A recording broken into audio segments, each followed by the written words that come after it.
19-ാം തീയതിയാണ്. 19-ാം തീയതി 10:30 കൂടിയിട്ടാണ് ഈ സംഭവം തുടങ്ങുന്നത്. സംഭവമല്ല, മോന് ഹോസ്പിറ്റലിൽ വയറുവേദനയെ തുടർന്ന് ഹോസ്പിറ്റലിലാക്കുകയാണ് ചെയ്തത്. ഏകദേശം ഒരു 10:30 മണിയായിട്ടുണ്ടാവും. ഭയങ്കര കൂടുതലായിട്ടുള്ള വയറുവേദനയായിരുന്നു. നിൽക്കാനും ഇരിക്കാനും കിടക്കാനും പറ്റാത്ത അവസ്ഥയിലുള്ള വയറുവേദനയായിരുന്നു. അവിടെ ചെന്ന സമയത്ത് ഡ്യൂട്ടി ഡോക്ടർമാർ 2 പേരായിരുന്നു ഉണ്ടായിരുന്നത്. അവരെ കാണിച്ച സമയത്ത് അവര് എന്താ പറ്റിയെന്ന് ചോദിച്ചപ്പോൾ ഞങ്ങൾ പറയുന്നത് തലേന്ന് വൊമിറ്റ് ചെയ്തിരുന്നു, ഇപ്പൊ ലൂസ് മോഷൻ ഉണ്ട് എന്ന് പറഞ്ഞു. അപ്പൊ എന്താ ഫുഡ് കൊടുത്തേന്ന് ചോദിച്ചു. അപ്പൊ ഞങ്ങൾ പറഞ്ഞു ഫുഡ് സാധാരണ പോലെ തന്നെ നമ്മൾ പരിപാടി ഉള്ളതുകൊണ്ട് അന്ന് ബിരിയാണിയാണ് കഴിച്ചത്. ഞങ്ങളെല്ലാവരും ഒരേ ഭക്ഷണമാണ് കഴിച്ചത്, വേറെ ഒന്നും കഴിച്ചിട്ടില്ല എന്ന് പറഞ്ഞു.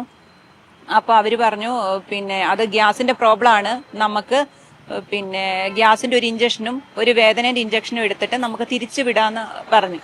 അരമണിക്കൂർ ഒബ്സർവേഷനിലേക്ക് വിടാന്ന് പറഞ്ഞു. ഒബ്സർവേഷനിലേക്ക് വിട്ട സമയത്ത് അരമണിക്കൂർ കഴിഞ്ഞിട്ടും നമുക്ക് അവിടുന്ന് ഇവർ വന്ന് നോക്കിയില്ല. ഞാൻ അരമണിക്കൂർ കഴിഞ്ഞ് ചെന്ന് പറഞ്ഞപ്പോൾ അവർ പറഞ്ഞു ആ മരുന്നിന്റെ എഫക്റ്റ് വരുന്നത് 1 hour ആണ്, അതുകൊണ്ട് 1 hour കഴിഞ്ഞിട്ട് നോക്കാന്ന് പറഞ്ഞു. 1 hour കഴിഞ്ഞിട്ട് ഇവർ അവിടെ ഒബ്സർവേഷനിൽ വന്നില്ല. തിരിച്ച് ഞങ്ങൾ കുട്ടീനെ കൊണ്ട് അവിടെയാണ് എടുത്തുകൊണ്ടത്. കുട്ടിക്ക് ഒട്ടും നടക്കാൻ പറ്റില്ല. അവിടെ ചെന്ന സമയത്ത് അവർ പറയുന്നത് അത് ഗ്യാസ് തന്നെയാണ്. ശരിക്കും ഇരുന്നിട്ട് മാത്രം നോക്കില്ല, കിടത്തിയിട്ട് നോക്കില്ല. പിന്നെ അപ്പം ഞാൻ പറയുന്നു അവരോട് CBC ചെക്ക് ചെയ്യണം, കുട്ടിക്ക് ഇൻഫെക്ഷൻ ഉണ്ടോ എന്ന് അറിയണം ഞങ്ങൾക്ക് എന്ന് പറഞ്ഞു. അപ്പോൾ പറഞ്ഞു അത് വേണ്ട, ഓൾറെഡി യൂറിൻ ടെസ്റ്റ് ചെയ്ത സമയത്ത് അതിൽ ഇൻഫെക്ഷൻ ഇല്ല, അപ്പം ബ്ലഡിൽ ഉണ്ടാവൂല. അപ്പം ഞാൻ പറഞ്ഞു സ്കാനിങ് ഒന്ന് ചെയ്തു നോക്കിയാൽ നന്നായിരുന്നു പറഞ്ഞു അതിന്റെ ആവശ്യമുണ്ടോ അറിയില്ല, എന്നാലും നിങ്ങൾ ചെയ്തോ, ഞാൻ എഴുതി തരാന്ന് പറഞ്ഞിട്ടാണ് എഴുതി തന്നത്. അങ്ങനെ സ്കാനിങ് ചെയ്ത് തിരിച്ചു വന്ന് കുട്ടീനെ കണ്ടപ്പോൾ അതിനകത്ത് റിപ്പോർട്ടിൽ കുഴപ്പങ്ങളൊന്നുമില്ല, UST ഒന്നുമില്ല, ഒരു പ്രശ്നങ്ങളും, നോ സിഗ്നിഫിക്കൻ്റ് എന്നാണ് എഴുതി തന്നത്. അപ്പം ഞങ്ങൾ എന്ത് ചെയ്തു, അവിടെ കാണിച്ചപ്പോൾ പറഞ്ഞു ഇങ്ങനെ കുഴപ്പമുണ്ട്, അത് ഗ്യാസ് തന്നെയാണെന്ന്. അപ്പോൾ ഇവർ നോക്കുന്നില്ല. അത് കഴിഞ്ഞ് ഞങ്ങളിങ്ങനെ ഓരോന്ന് ചോദിക്കുന്നു. അപ്പോൾ കുട്ടിക്ക് പെനിസിന്റെ ഭാഗത്ത് വേദന ഉണ്ടെന്ന് പറഞ്ഞപ്പോൾ അവർ പറഞ്ഞു അവിടെ കയറി കിടക്കാൻ പറഞ്ഞു. അവിടെ കയറി കിടന്ന സമയത്ത് ഇവര് പറയുന്നു കുട്ടിക്ക് ഗ്യാസ് തന്നെയാണ്, പെനിസിന്റെ ഭാഗത്ത് അത് കായൽ വീക്കം കൊണ്ട് വന്നതാണെന്ന്. അപ്പൊ ഞാൻ പറഞ്ഞു ആയിക്കോട്ടെ, അതിനെന്താ ചെയ്യേണ്ടതെന്ന് പറഞ്ഞാൽ അത് കുറച്ച് കഴിഞ്ഞ് പോയിക്കോളും, ഈ മരുന്ന് മാത്രം കണ്ടിന്യൂ ചെയ്താൽ മതി. പാൻഡോപ്പിന്റെ ഇഞ്ചക്ഷൻ, സൈക്ലോപാം മരുന്ന്, ഗുളികയാണ്, ഒരു ജലുസിന്റെ ഒരു മരുന്ന്, ഗ്യാസിന്റെ, ഈ 3 മരുന്ന് തന്ന് വീട്ടിലേക്ക് വിട്ട്. അന്നും ഒരു കുറവില്ല. അന്ന് ഉച്ചവരെ ഞങ്ങൾ ഈ മരുന്ന് കൊടുത്തു. എന്നിട്ട് കുട്ടി ഏകദേശം മരിച്ചു പോകുന്ന പോലെ കുട്ടി തന്നെ പറയാണ് ഞാൻ ജീവിച്ചിരിക്കൂല എന്ന് പറയുക, വേദന സഹിക്കാൻ പറ്റാതെ. അപ്പൊ ആ സമയത്ത് ഞങ്ങൾ കുട്ടീനെ കൊണ്ട് കുന്നമംഗലം വിജയകുമാർ ഡോക്ടറെ അടുത്ത് വന്ന് കാണിച്ചപ്പോൾ സാറ് പറഞ്ഞു ഇത് അപ്പൻഡിസൈറ്റിസ് ആണ്, കുട്ടീനെ പെട്ടെന്ന് തന്നെ ഒരു ബ്ലഡ് റിസൾട്ട് വേണമെന്ന് പറഞ്ഞു. ഞങ്ങൾ എമർജൻസി എഴുതി തന്ന് എമർജൻസി ചെയ്തു. പക്ഷെ റിപ്പോർട്ടിൽ ഒരുപാട് ഇൻഫെക്ഷൻ ആയിരുന്നു, ഒന്നല്ല ക്രമാതീതമായിട്ട് ഇൻഫെക്ഷൻ.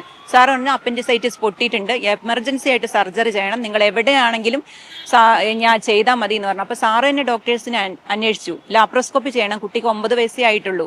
അപ്പോൾ ചെയ്യാൻ അങ്ങനത്തെ സ്പെഷ്യലൈസ് ആയിട്ടുള്ള ഡോക്ടർമാർ കുറവാണ്. അപ്പോൾ ആ നൂറുദ്ദീൻ എന്ന് പറഞ്ഞ KMCTയിലെ ഡോക്ടറെ കിട്ടിയത്. ആ സാർ കിംസ് ഹോസ്പിറ്റലിലേക്ക് എത്തിച്ചേർന്ന് അവിടുന്ന് 10:30 കൂടിയിട്ടാണ് സർജറി നടത്തിയത്.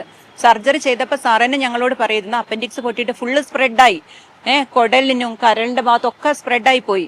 അപ്പൊ അങ്ങനെ സ്പ്രെഡായി കുട്ടീനെ ശരിക്കും ക്രിട്ടിക്കലിന് അത്ര വലിയ സിറ്റുവേഷനാണ്. കുട്ടി ജീവിച്ച് കിട്ടിയത് തന്നെ ഭാഗ്യം എന്നാ.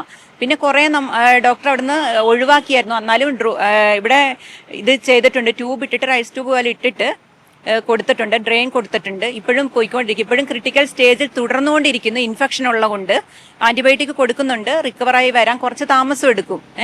ഇത് കോളേജിന്റെ അനാസ്ഥ മൂലം വന്ന ഈ ഡോക്ടേഴ്സിന്റെ പിഴവുകൊണ്ട് തന്നെ വന്നതാണ് ഈ അവസ്ഥയിൽ എത്തിച്ചത്.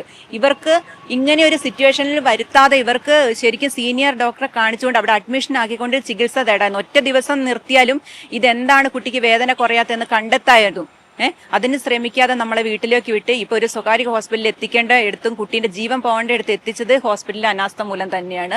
അത് പുറത്തേക്ക് ഞങ്ങളൊന്ന് തുറന്നു കാണിച്ചെന്ന് മാത്രമേ ഉള്ളൂ, അല്ലാതെ ഒരു വേറെ രീതിയിലല്ല. ഇനിയൊരു കുട്ടികൾക്ക് ഒരിക്കലും നമ്മളെപ്പോലെ ഈ സ്വകാര്യ ഹോസ്പിറ്റലിൽ അല്ലാതെ നമ്മുടെ ഈ മെഡിക്കൽ കോളേജ് ആശ്രയിക്കുന്ന ഒരുപാട് ആളുകളുണ്ട്. ആ ആളുകൾക്ക് ഇനിയൊരു കുട്ടികളെയും കൊണ്ട് വരുന്ന ഒരാൾക്കും ഇങ്ങനത്തെ ഒരു ഇത് വരാൻ പാടില്ല, അനാസ്ഥ വരാൻ പാടില്ല. പരാതി നൽകിയിരുന്നു, ഞങ്ങൾ സൂപ്രണ്ടിന് പരാതി നൽകിയിട്ടുണ്ട്. ഇപ്പൊ കളക്ടർ മാം ഇല്ലാത്തതുകൊണ്ട് ADM പരാതി നൽകിയിട്ടുണ്ട്. ഇനിയിപ്പോൾ നമ്മൾ മെഡിക്കൽ കോളേജ് പോലീസിന് ഒരു പരാതി കൊടുക്കുന്നുണ്ട്. നാളെ ഞങ്ങൾ മുഖ്യമന്ത്രിക്കും ആരോഗ്യവകുപ്പ് മന്ത്രിക്കും ഞങ്ങൾ നേരിട്ട് കൊണ്ടുപോയി കൊടുക്കാനാണ് തീരുമാനം.